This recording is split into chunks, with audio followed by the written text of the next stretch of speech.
Oi pessoal, alguém aqui. Hoje decidi fazer um vídeo contando um pouquinho sobre como é o Dia dos Namorados lá no Japão, que é bem diferente daqui do Brasil, então achei que seria um vídeo interessante, né? E antes de eu começar o vídeo, eu gostaria de pedir para que você dê um joinha nesse vídeo, compartilhe e se inscreva no canal, pois sempre vai ter vídeos sobre a cultura japonesa aqui no meu canal. Então, caso você não queira perder os próximos, né, se inscreva que você sempre vai receber as notificações. Bom, então conto com vocês e vamos conferir?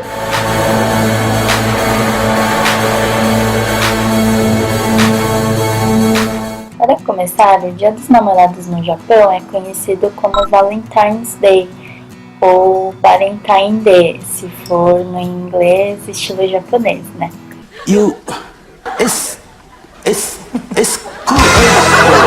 Que é comemorado no dia 14 de fevereiro, bem diferente do Brasil, né, que é celebrado no dia 12 de junho. O Valentine's Day no Japão surgiu em torno dos anos 30, só que demorou algumas décadas para se tornar um evento que é comemorado de fato, né? Ele começou a ficar popular no final dos anos 50 e passou a ser celebrado pela maioria das pessoas só no final dos anos 70, para vocês verem, né, que realmente demorou um tempinho para que essa data, né, fixasse no Japão. Mas então, explicando agora como funciona esse dia, Valentine's Day no Japão é uma data onde as mulheres, sim, só as mulheres, tanto comprometidas como solteiras, declaram seu amor dando de presente chocolates para o seu amado.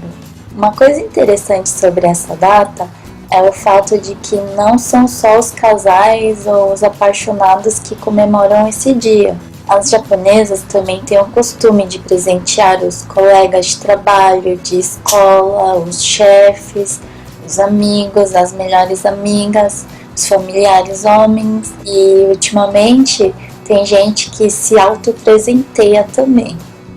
Os tipos de chocolate são separados em grupos diferentes. O primeiro seria o Homemade Choco, que significa o chocolate para o amor verdadeiro, que é onde as meninas capricham mais, né? Dizem que o Tezukuri Chocoreto, ou o chocolate caseiro que é feito pela pessoa, é a maior forma de expressar o amor. Eu já tentei dar um Tezukuri Choco para o meu namorado, mas como ele é brasileiro e não tem essa cultura, eu acho que ele não entendeu muito bem, né, a importância da pessoa fazer um chocolate para ele e tal, mas quem sabe agora com esse vídeo, né, ele possa entender. E você aí que está assistindo esse vídeo também, né, caso alguma japonesinha te dê de presente um chocolate feito à mão, já sabe o que significa, né? Love's in the air. O próximo tipo de chocolate é o Giri-choco, que significa chocolate obrigatório ou chocolate da convivência social. Pelo nome já dá para mais ou menos, né, ter a noção que as mulheres geralmente presenteiam os amigos, os colegas de escola, de trabalho, chefes, clientes, ou seja, todas as pessoas que ela tem convivência no dia a dia. Para essas pessoas, elas geralmente escolhem um chocolate mais em conta, né? Até porque são muitas pessoas. E na hora de entregar também, elas avisam que é um Giri-choco, para que não tenha nenhum erro de interpretação da outra parte. Com o passar do tempo, foram surgindo outros tipos de chocolates, tais como o Family Choco ou Family Choco, que significa o chocolate da família, onde as meninas presenteiam, né, os membros homens da família com chocolate. Em seguida tem o Tomochoco, que é o chocolate da amizade, onde as melhores amigas se presenteiam, né, com chocolates, demonstrando a amizade e o carinho que uma tem pela outra. Tem também o Jibun Choco, ou chocolate próprio, onde a pessoa compra o chocolate para ela mesma. E o interessante é que existem mulheres que gastam mais no Jibun Choco do que no Homemade Choco, acredita? E por último tem o Gyaku Choco, que que é o chocolate reverso, que é onde o homem presenteia a mulher com chocolate. Bom, o Valentine's Day termina por aqui, mas isso não quer dizer que o Dia dos Namorados terminou no Japão. Um mês depois do Valentine's Day, os japoneses têm um dia chamado White Day, ou White Day, ou Dia Branco, que é uma data onde é a vez dos homens e dos meninos retribuírem os chocolates que eles ganharam, né, para as mulheres. Eles geralmente retribuem dando doces como marshmallow, balas, cookies, chocolates e por aí vai. E quando se tem mais intimidade, né, eles geralmente também presenteiam com jantar romântico, com joias, acessórios, roupas, lingeries e por aí vai. Essa data provavelmente surgiu pelo fato da cultura japonesa valorizar bastante a honestidade, a polidez, o bom relacionamento com o próximo. E se eles receberem algo, eles têm esse costume de presentear de volta a pessoa que presenteou.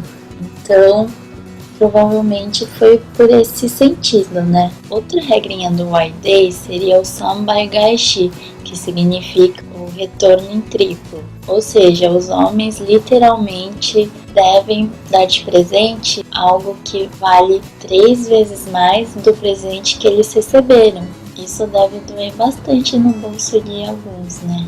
As pessoas que mais ficam ansiosas para esse dia chegar provavelmente são as mulheres que se declararam no Valentine's Day, né? Imagina você ter a resposta só depois de um mês, gente, se o seu amor é recíproco ou não.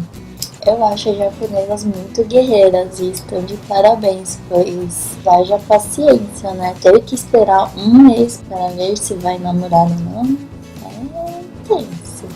Como vocês podem ver, pela forma dos japoneses comemorarem o Dia dos Namorados, muitas vezes são as japonesas que dão a iniciativa no relacionamento. Engraçado, né? Que mesmo o Japão sendo um país machista, ao invés dos homens irem atrás, não. São as mulheres que tomam coragem, vão atrás e se declaram. E eu acho isso bastante bacana, pois eu não teria essa coragem que elas têm. E é claro, né, que hoje em dia, o Japão tendo mais contato com a cultura ocidental, esse quadro vem mudando aos poucos. Tanto é que surgiu o Gyakuchoko, onde os homens e os meninos se declaram para a pessoa amada.